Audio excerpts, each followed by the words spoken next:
आपका जो next chapter है, चैप्टर नंबर 9, उसमें है थियरी ऑफ रेजोनेंस। इसका कुछ पार्ट हमने ऑलरेडी कवर किया है और remaining part we will discuss today. Okay, तो सबसे पहले conjugation in alkadienes and allylic system. तो सबसे पहले हम देखेंगे कि अल्केटाइन्स क्या है और एलिलिक सिस्टम क्या होता है। तो conjugation a series of overlapping p orbitals, overlapping p orbitals.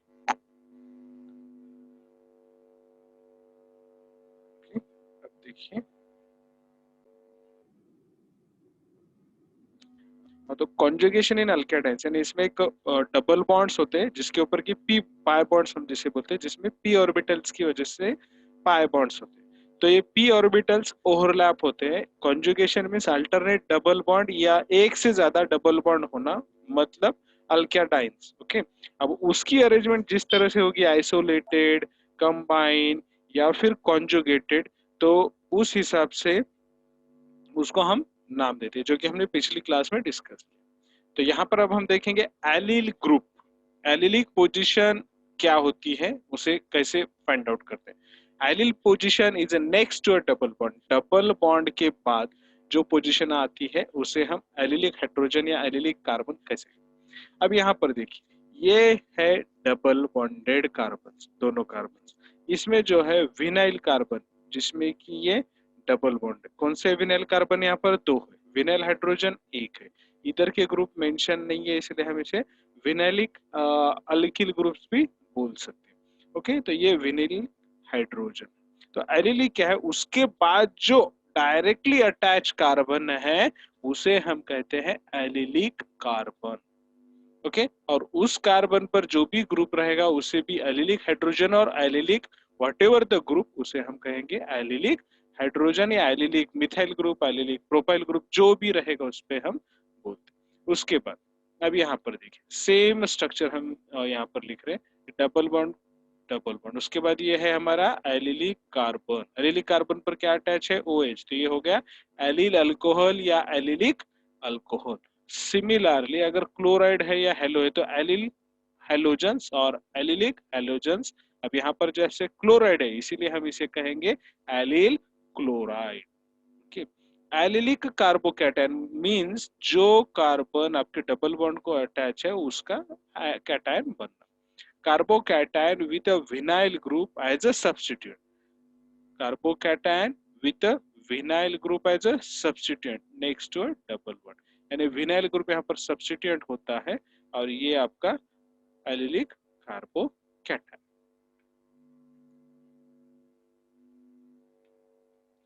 Allyl carbocations are stabilized by resonance। अब एलिल कार्बोकैटायंस रेजोनेंस के द्वारा स्टेबलाइज होता है, यानी वो थोड़ा सा कम रिएक्टिव होता है। इंस्टेंटली बन गया और रिएक्शन हो गया, इस तरह से नहीं होता है। तो क्या होता है, धीरे धीरे रिएक्शन होता है या फिर फास्ट रिएक्ट नहीं होता है अदर मॉइटी के साथ। ओके, ये क्यों होता है? क्योंकि रेजोनेंस की वजह से। रेजोनेंस क्या है? जिस तरह से बेंजीन रिंग में रेजोनेंस होता है कि आपका चार्ज पूरे रिंग में 6 कार्बन के ऊपर घूमता है, उसी तरह से यहाँ पर p ऑर्बिटल की वजह से या डबल बॉन्ड की वजह से ये चार्ज थोड़ी देर के लिए यहाँ पर घूमता है, जिसकी वजह से इसका इंस्टेंट रिएक्शन नहीं हो पाता, क्योंकि घूमने में जो टाइम जाएगा उसकी वजह से स्टेबल रहेगा, नॉट रिएक्टिव इंस्टेंट। ओके, तो देखिए यहाँ पर डबल बॉन्ड है, ये क्या होता है? Charge get shifted to this one और ये लोन पीर इधर। अब ये पॉजिटिव है, p ऑर्बिटल नेगेटिव रहेगा तो this will attract this one, इधर आएगा। ओके, कार्बोकैटायन की तरफ। तो क्या होगा? आपका पॉजिटिव चार्ज शिफ्ट हो जाएगा क्योंकि इलेक्ट्रॉन्स इधर आ रहे हैं। जैसे यहाँ पर वापस ये इलेक्ट्रॉन्स इधर जाएंगे, चार्ज इधर आएगा। This is a happens. अब देखिए सिमिलर, तो जो पॉजिटिव चार्ज है वो तीनों कार्बन पर रहेगा और p ऑर्बिटल भी तीनों कार्बन पर इक्वली रहेंगे, जिसकी वजह से टर्मिनल कार्बन पर पॉजिटिव पॉजिटिव यानी पार्शियल पॉजिटिव चार्ज आएगा और ये p ऑर्बिटल्स इसमें पार्शियली रहेगा, यानी सभी पर नेगेटिव चार्ज इस पर ज्यादा रहेगा, इन दोनों पर कम रहेगा क्योंकि चार्ज इन पर आ रहा है। Okay, the atom must remain fixed in all resonance form। Atom जो बेसिक है वो फिक्स रहते हैं। Resonant form differ only by the placement और replacement of electrons. Electrons move होते हैं, डीलोकलाइजेशन होते हैं, बट एटम शिफ्ट नहीं होते। यहाँ पर कोई भी कार्बन शिफ्ट हो रहा है नहीं, कोई हाइड्रोजन शिफ्ट हो रहा है नहीं, सिर्फ क्या शिफ्ट हो रहे हैं, इलेक्ट्रॉन शिफ्ट हो रहे हैं। कहाँ से, पी ऑर्बिटल से आपकी कार्बोकैटायन की तरफ और कार्बोकैटायन से पी ऑर्बिटल की तरफ इलेक्ट्रॉन्स और चार्ज का मूवमेंट होता है। No one resonance form is entirely accurate. अब हमने ये रेजोनेंस फॉर्म लिखा, ये करेक्ट 100% ये लिखा, ये भी 100% करेक्ट है। तो इन दोनों का जो मिक्सचर रहेगा वो रहेगा हाइब्रिड स्ट्रक्चर, उसे हम कहते हैं एग्जैक्ट रेजोनेशन रेजोनेंस फॉर्म या resonance hybrid. Resonance forms do not necessarily contribute, यानी ऐसे नहीं है कि अब 50% दो स्ट्रक्चर है तो रेजोनेंस हाइब्रिड का 50% स्ट्रक्चर ये रहेगा और 50% ये स्ट्रक्चर, ऐसे नहीं होता। Depending on the situation, depending on the atoms present, electronegativity of that atom, electropositivity of that atom, electron withdrawing nature, electron donating nature, इन सब पर डिपेंड होता है। ऐसे नहीं कि 3 स्ट्रक्चर है तो 33% वो रेजोनेंस हाइब्रिड में कंट्रीब्यूट करके, ऐसे नहीं होता।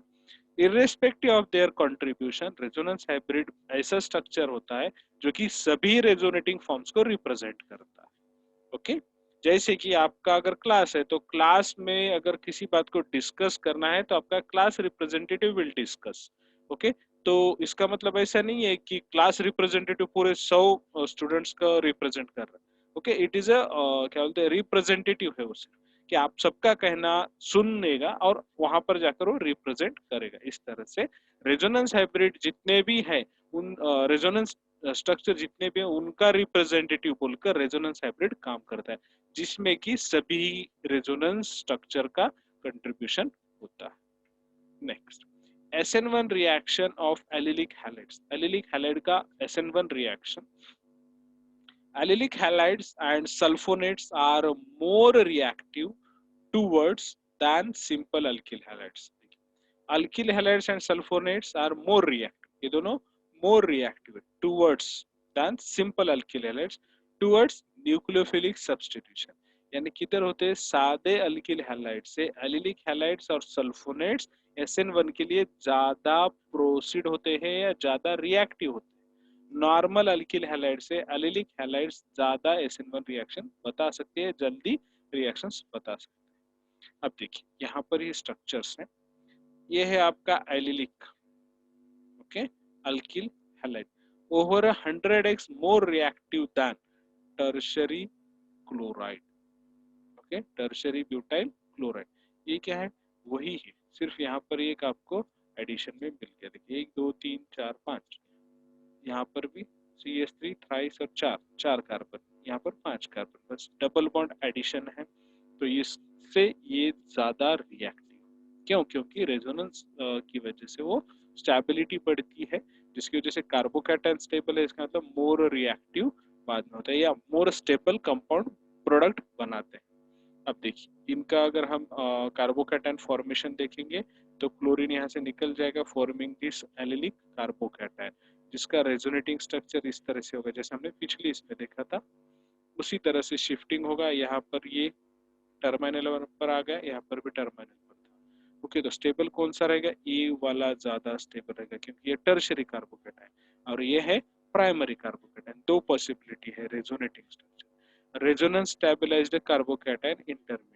तो इसमें क्या होता है, तो ज्यादा प्रोडक्ट कौन सा बनेगा, डेफिनेटली टर्शरी कार्बोकैटायन जो रहेगा उसका प्रोडक्ट ज्यादा बनेगा, जो कि 85% ऑफ द प्रोडक्ट रहेगा, और जो प्राइमरी कार्बोकैटायन है उसका 15% बनेगा। ओके, फाइनल स्ट्रक्चर इस तरह से। ओके, ये हो यही हो, दोनों एक ही।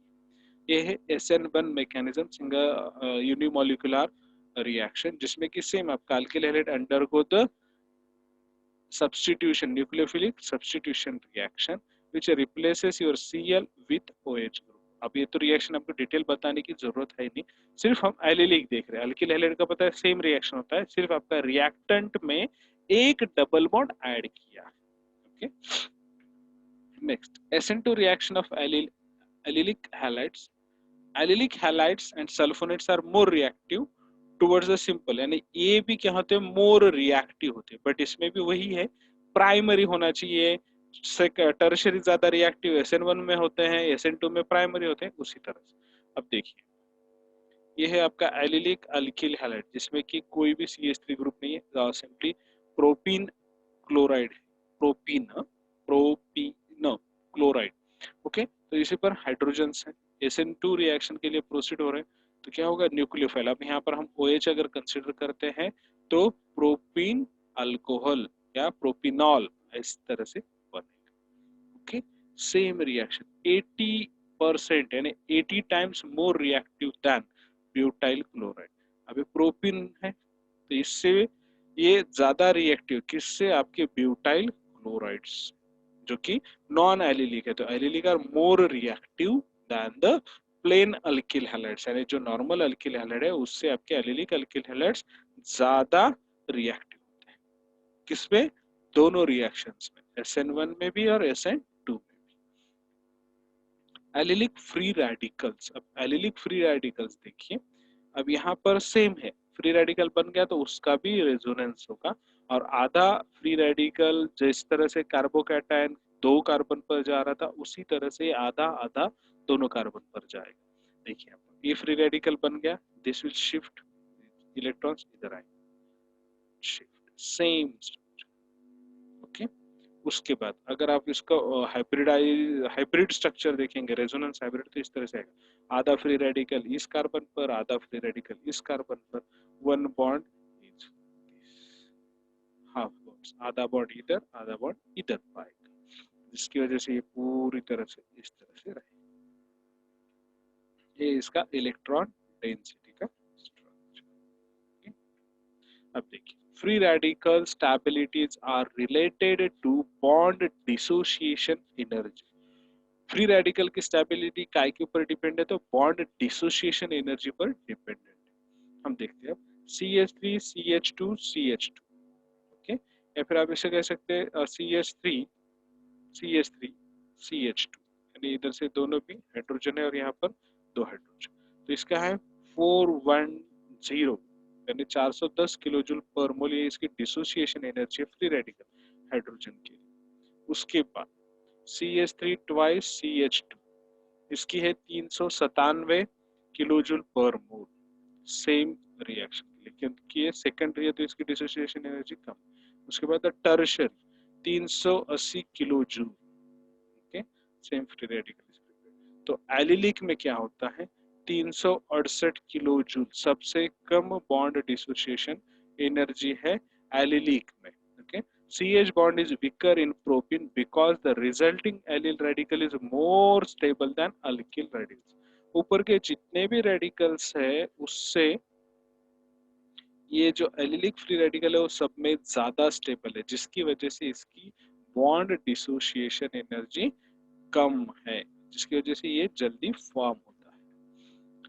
Allylic halogenation, allylic halogenation of an alkene takes place through a free radical mechanism. Allylic halogenation का इससे होता है, फ्री रेडिकल से भी कंप्लीट होता है, जिस तरह से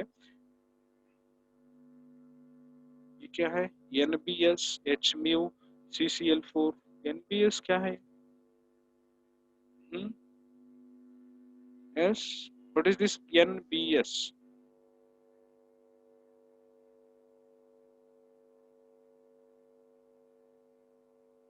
इससे पहले भी हमने देखा है, what is NBS?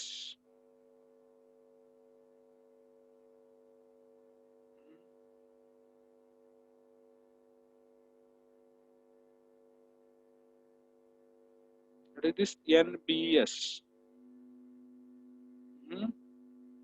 यहीं पर आंसर है N bromo succinimide, that is the NBS। इससे पहले क्या था कि ये फ्री रेडिकल के लिए परऑक्साइड या NBS यानी एन ब्रोमो सक्सिनामाइड हम यूज करते हैं, तो इसके प्रेजेंस में ये होना चाहिए, जैसे कि CCl4। ये देखिए यहाँ पर आपका साइक्लोहेक्सिन का स्ट्रक्चर है, जिसपे कि हम हेलोजिनेशन करने वाले by using the free radical mechanism, जिसके लिए हमें जरूरत है NBS या परऑक्साइड की और अप्रोटिक सॉल्वेंट की, जिसमें कि प्रोटोनो ऐसा solvent that is a carbon tetrachloride. तो इसकी हम रिएक्शन करेंगे तो फर्स्ट पोजीशन यहाँ पर ब्रोमो आ जाएगा और NBS एज इट इज बाहर निकल जाएगा। Okay, this is all about the allylic halogenation. Limitation: allylic halogenation is only useful when all the allylic hydrogens are equivalent and the resonance form of allylic radical are equivalent. ये कब possible है? जबकि सभी hydrogen equi position पर है और वो equivalent है, तभी ये एनबीएस काम कर सकता है या एलिक हैलोजिनेशन कंप्लीट हो पाएगा। जैसे कि यहाँ पर देखिए, यहाँ पर सभी हाइड्रोजन इक्वल पोजीशन पर है, आप चेक कर लीजिए, CH2, यहाँ पर CH फिर ये CH2, इस तरह से सभी जो है हाइड्रोजन इक्वी पोजीशन पे, तो इन पर हम इजीली हैलोजिनेशन कर सकते हैं। ब्रो, यहाँ पर भी करेंगे तो ये ब्रो, यहाँ पर करेंगे तो ये ब्रो। एलिलिक एनायंस, ये एलिलिक एनायंस कैसे होते हैं देखिए, सेम फॉर्मेशन, सिर्फ यहाँ पर पॉजिटिव चार्ज की जगह पर नेगेटिव चार्ज है। जो हमने अभी तक पॉजिटिव चार्ज देखा था एलिलिक कैटायंस, उसी तरह से एलिलिक एनायंस जिसमें कि आपका नेगेटिव चार्ज होता है। ओके, यानी यहाँ से आपका इलेक्ट्रोफाइल निकल जाएगा लीविंग द इलेक्ट्रॉन्स, यानी इसको न्यूक्लियोफाइल और वो इलेक्ट्रोफाइल बनेगा। इलेक्ट्रोफाइल जाएगा या जो भी यहाँ से एटम जाएगा, इलेक्ट्रॉन्स कार्बन के पास छोड़कर जाएगा, जिसकी वजह से ये नेगेटिव चार्ज है। तो these are also stabilise with the charge transfer, that is a resonance. और इसी रेजोनेंस की वजह से टर्मिनल पर कार्बोकैटायन में पार्शियल पॉजिटिव चार्ज आ रहा था, इसमें पार्शियल नेगेटिव चार्ज आता है और पॉजिटिव चार्ज अंदर डिस्पर्स होता है। नेक्स्ट, CH3 CH2 CH2, इसका pK 60 है। CH3 CH2 जो कि अपना चार्ज, यानी आपका क्या फॉर्म होगा यहाँ पर, एलिलिक एनायन कैसे फॉर्म होगा उसके लिए। अभी प्लेन एनायन फॉर्मेशन है, नॉन एलिलिक। ओके, ये यहाँ पर हम देखेंगे CH2 CH CH2 CH, यानी CH3 है, उसे हमें निकालना है। इसका pK 43 है। ओके, तो ये हो गया anion. Classes of dance, okay, अब ये इसकी वजह से थोड़ा सा मुश्किल रहता है, एनायन बनेगा तो कैटायन इजीली बनेगा। Diene molecule with 2 double bonds, alkenes, ये dienes. Okay, single CC bond अगर 2 बॉन्ड के बीच में है तो कॉन्जुगेटेड डाइन्स, अगर दोनों साथ में है, एक के बाद एक अगर डबल बॉन्ड है तो क्यूमुलेटेड है, और एक से ज्यादा बॉन्ड सिंगल बॉन्ड से अगर सेपरेटेड है तो वो है आइसोलेटेड डाइन्स। 3 टाइप के डाइन्स है, conjugated dance, alternating double and single bonds, उसके बाद क्यूमुलेटेड डाइन्स जिसमें कि कोई सेपरेशन नहीं है, दोनों डबल बॉन्ड एक के बाद एक है कंटिन्यूअसली, तो वो है क्यूमुलेटेड डाइन्स या एलिन्स। और एक से ज्यादा अगर डिफरेंसेस रहेंगे इस तरह से तो ये रहेंगे isolated dance. Relative stabilities of dance, dance की स्टेबिलिटी कैसे है, हमने प्रीवियस चैप्टर 6 में देखा था कि हीट ऑफ हाइड्रोजनेशन क्या होता है, used to measure relative stability of isomeric alkenes, यानी एल्कीन्स की स्टेबिलिटी हम हीट ऑफ हाइड्रोजनेशन से पता करते हैं। यहाँ पर protein sorry hydrogen H2 catalyst है, इसको जब हम प्रोसेस करेंगे हाइड्रोजनेशन के लिए तो यहाँ पर हीट की जरूरत होगी। 126 किलोजूल पर मोल, ये इसका हीट ऑफ हाइड्रोजनेशन रहेगा। दूसरा सेम आइसोलेटेड डाइन्स, इसका रहेगा 252। कॉन्जुगेटेड डाइन का हीट ऑफ हाइड्रोजनेशन है 111 किलोजूल और कॉन्जुगेटेड डाइन्स का है 226 kilojoule. Okay, the double bonds of conjugated dynes are more stable than isolated. Okay, ये आइसोलेटेड से ये ज्यादा स्टेबल। ओके, कॉन्जुगेटेड, आइसोलेटेड से कॉन्जुगेटेड ज्यादा स्टेबल है क्योंकि इसकी हीट ऑफ हाइड्रोजनेशन ज्यादा है, इसकी कम है। Bonding in conjugated dynes, when the carbons of conjugated dynes all lie in the same plane, सभी कार्बन जो है conjugated dynes के सभी एक प्लेन में है, the molecular orbitals overlap, यानी p molecular orbitals overlap, the 4 p electrons, okay, यानी p orbital में जो इलेक्ट्रॉन्स है वो conjugated dynes are delocalized over the p orbitals, यानी जो चार पाई इलेक्ट्रॉन्स है, उसी पाई इलेक्ट्रॉन्स जो है वो चारों कार्बन पर एक एक पी ऑर्बिटल के अंदर है। ये हर कार्बन का एक एक पी ऑर्बिटल, उसके अंदर एक एक पाई इलेक्ट्रॉन, ये चारों ओवरलैप होते हैं कॉन्जुगेटेड आयंस में इस तरह से। देखिए शिफ्ट टू चार्ज, वापस चार्ज आएगा, वापस डबल बॉन्ड। ओके, इस वजह से बॉन्ड लेंथ इन ऑर्बिटल्स देखिए, CH3 ये 153 एंगस्ट्रॉन, उसके बाद सॉरी पीएम है, तो उसके बाद है CH2 में 133, उसके बाद ये जो एलिलिक बॉन्ड है इसमें है 151 जो कि प्लेन अल्केन से कम है। उसके बाद अगर कॉन्जुगेटेड आयन का देखें तो 146 है, which is nearly equivalent to your alkene के जितना है। उसके बाद अगर आप बॉन्ड देखेंगे तो 134 है, यहाँ से ये ज्यादा है। ओके, तो ये बॉन्ड लेंथ भी थोड़े बहुत चेंज होते हैं। There are three conformations of butadiene.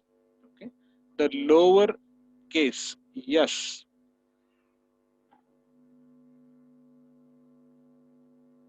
अब कन्फर्मेशंस क्या होता है, ये जो सिंगल बॉन्ड है ना, ये इसको स्टेबल रखना है हमें, और इसको मूव करना है, यानी पूरा बॉन्ड मूव होगा, रोटेट करेंगे हम इसको भी हम रोटेट करेंगे। Okay, yes, yes configuration, yes configuration रहेगा, यस सिस, यस ट्रांस। अब देखिए यहाँ पर हमने रोटेट किया इसको, इसको किया नीचे वाले, इधर हाइड्रोजन था तो इसको रोटेट किया, आपका CH इधर आ गया, तो 180 डिग्री रोटेशन किया सेंट्रल सिग्मा बॉन्ड के पास हमने, तो जिसकी वजह से 90 डिग्री रोटेशन में ये आ गया, ये सिस और ये trans. The perpendicular conformation is a 60 kilojoule per mole higher in energy than the cis. ये जो है हायर एनर्जी है और इसमें कम energy. The yes cis conformation is 12 kilojoule per mole higher in energy than yes trans, इससे ये higher पर, क्योंकि यहाँ पर रिपल्शन है। ओके, दोनों में भी एक है, perpendicular conformation is 60 kilojoule per mole higher in energy than cis, perpendicular, और उसके बाद यस सिस में जो है ये 12 किलोजूल रहेगा, यानी दोनों में एनर्जी ज्यादा। तो देखिए vitamin A that is a retinal, polyacetylene और एरिन। अब इसमें देखिए ये है कैरोटीन, ये जो है आपको एग्जांपल्स बता रहे हैं डाइंस का, डाइंस से ज्यादा इसमें है, यानी दो से ज्यादा डबल बॉन्ड है, फिर भी इन्हें डाइंस बोला जाता है। अभी है कैरोटीन का स्ट्रक्चर, ये है लाइकोपिन का स्ट्रक्चर, ये सब कॉन्जुगेटेड डाइंस। अभी लाइकोपिन होता है टोमेटो के अंदर, कैरोटीन होता है गाजर के अंदर, विटामिन भी होता है में गाजर के अंदर, ओके, बहुत सारे फ्रूट्स में भी होता है। पॉलीएसिटाइलिन, अब पॉलीएसिटाइलिन मींस पॉलीइथीन, जो आप कैरी बैग यूज करते हो उसमें ये स्ट्रक्चर होता है। अल्किन्स कॉन्जुगेटेड टू कार्बिनॉल्स, ओके, ये है एक्रोरिन का structure, alpha beta unsaturated aldehyde इनॉल। Okay, उसके बाद है cyclohexanone, alpha beta unsaturated ketone, ये है फंक्शनल ग्रुप, ये है अल्फा, ये है बीटा, दैट इज इनो। ये है फंक्शनल ग्रुप, ये है अल्फा, ये है बीटा।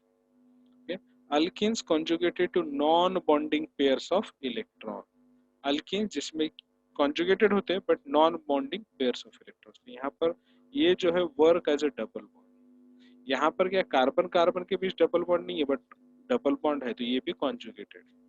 यहाँ पर भी वैसे ऑक्सीजन के साथ डबल बॉन्ड है, then also it is counted in a dienes, ये same non bonding pair of, ये ऑक्सीजन का डबल बॉन्ड और ये नाइट्रोजन की lone pair, this is also work as a और consider as a dienes. Okay, bonding in allenes, अब sp hybridise होता है। अब इसमें देखिए जहां पर कि क्यूमुलेटेड डाइन्स है, यानी दोनों डबल बॉन्ड एक साथ है, तो उसमें जो है एक्चुअल डबल बॉन्ड में क्या होना चाहिए, सभी कार्बन sp2 हाइब्रिडाइज, बस यहाँ पर जब हो रहा है तो दो पाई बॉन्ड है इसके अंदर, इधर वाला एक और इधर वाला एक, जिसकी वजह से दिस विल अंडरगो और it can form only when there is a sp hybridisation, क्योंकि साइड में तो sp2 रहेगा, क्योंकि ये दोनों में एक एक पाई बॉन्ड, बट इस कार्बन के लिए दो पाई बॉन्ड मींस एक सिग्मा, दो pi bond means it is a sp hybridized. Preparation of dienes, preparation of conjugate dienes, that is 1,3 dienes from alkenes, that is allylic bromination is followed by dehydrohalogenation. तो हमें जब भी 1,3 dance बनाना है तो हम proceed कर सकते हैं अल्किन का इस्तेमाल कर कर। तो अल्किन्स को पहले हम एलिलिक ब्रोमिनेशन करेंगे, उसके बाद उसका डीहाइड्रो हैलोजिनेशन करेंगे, तो हमें 1,3 डाइन्स मिलेंगे, जैसे कि cyclohexene, N bromo, succinimide, ultraviolet light or aprotic solvent that is carbon tetrafluoride forms 1 bromo cyclohexene। उसका फिर हम करेंगे dehydrohalogenation potassium salt of acetate use कर कर, तो हमें मिलेगा cyclohexadiene. Okay, halogen addition to dienes, electrophilic addition of other electrophile to dienes gives similar results।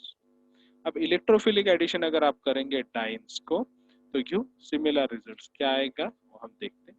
ये है आपका डाइन्स, ब्रोमीन को हम यहाँ पर ऐड कर रहे हैं, तो ये हमें मिलेगा ब्रोमीन ब्रोमीन, ये 37%, 1,2 एडिशन और 1,4 एडिशन, यानी 1 और 2 यहाँ पर। ओके, 1,2 एडिशन, ये 1,2 एडिशन में 37%, 1,4 एडिशन में 63%। क्यों? क्योंकि ये मोर स्टेबल है, इसलिए ये ज्यादा।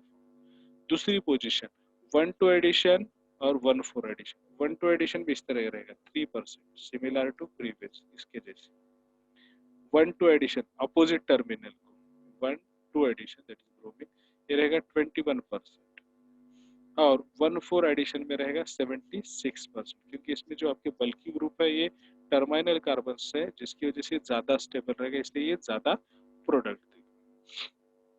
The molecular orbitals of ethylene and 1,3-butadiene, molecular orbitals जो कि बॉन्डिंग और एंटी बॉन्डिंग होते हैं। देखिए पाई एंटी बॉन्डिंग मोलिकुलर ऑर्बिटल्स 2 है, यहाँ पर पाई बॉन्डिंग मोलिकुलर ऑर्बिटल्स 2, और ये hybridise. Lowest unoccupied molecular orbital, lowest unoccupied that is LUMO, और highest occupied molecular orbital that is HOMO। इधर से क्लब आएगा। ओके, तो इस तरह से।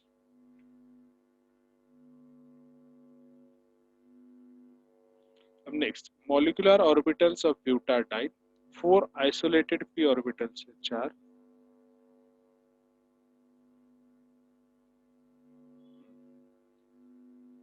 तो ये 4 आइसोलेटेड p ऑर्बिटल्स है।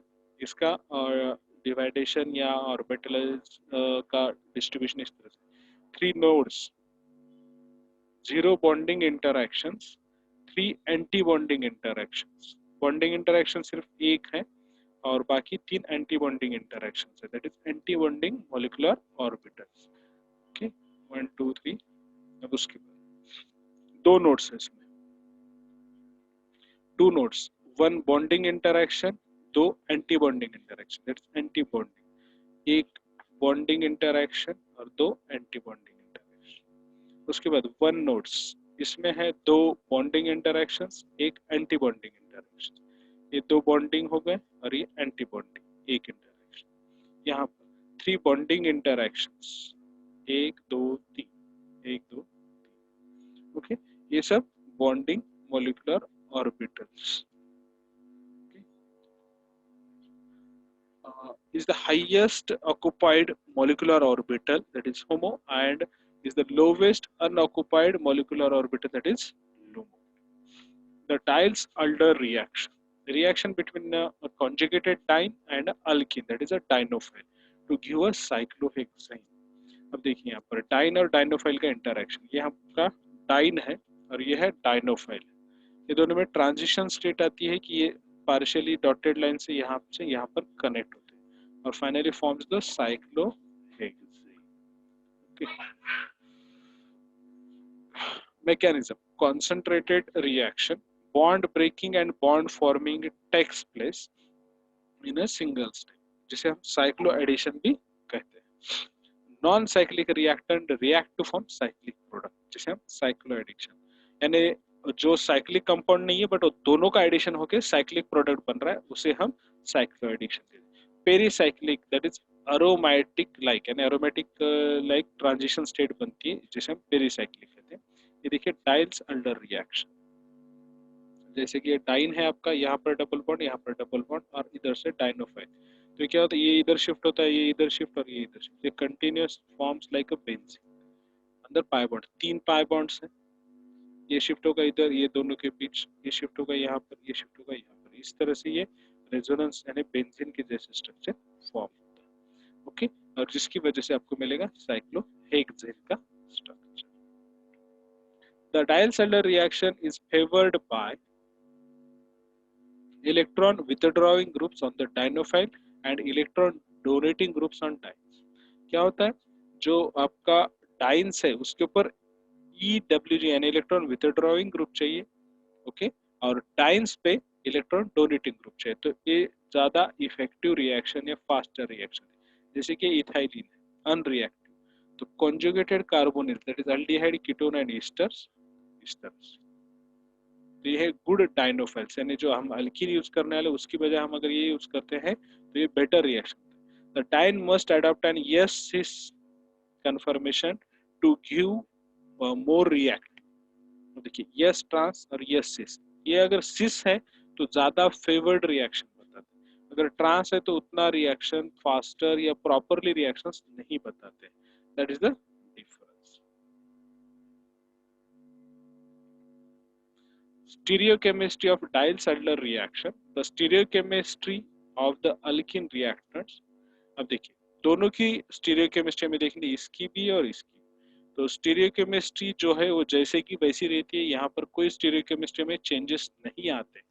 जैसे कि इन दोनों का अगर हम रिएक्शन देखेंगे, ये डाइन हो गया, ये डाइनोफाइल हो गया, सॉरी ये आपके डाइन्स हो गए और ये एज अ डाइनोफाइल काम करेगा। तो रिएक्शन जिस तरह की स्टीरियोकेमिस्ट्री रिएक्टेंट में है, सेम स्टीरियोकेमिस्ट्री आपको प्रोडक्ट में भी मिलेगी, यानी कोई चेंजेस नहीं हुए यहाँ पर भी उसी तरह से।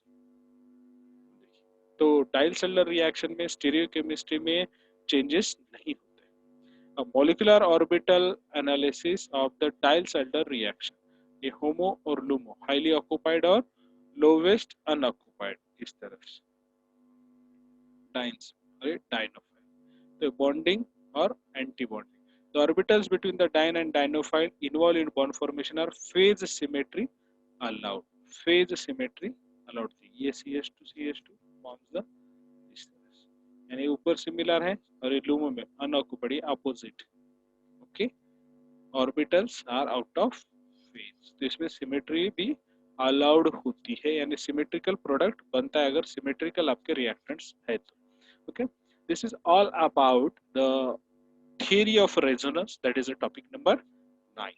okay, so here we have concluding our topic number 9। okay, if any questions you can comment me।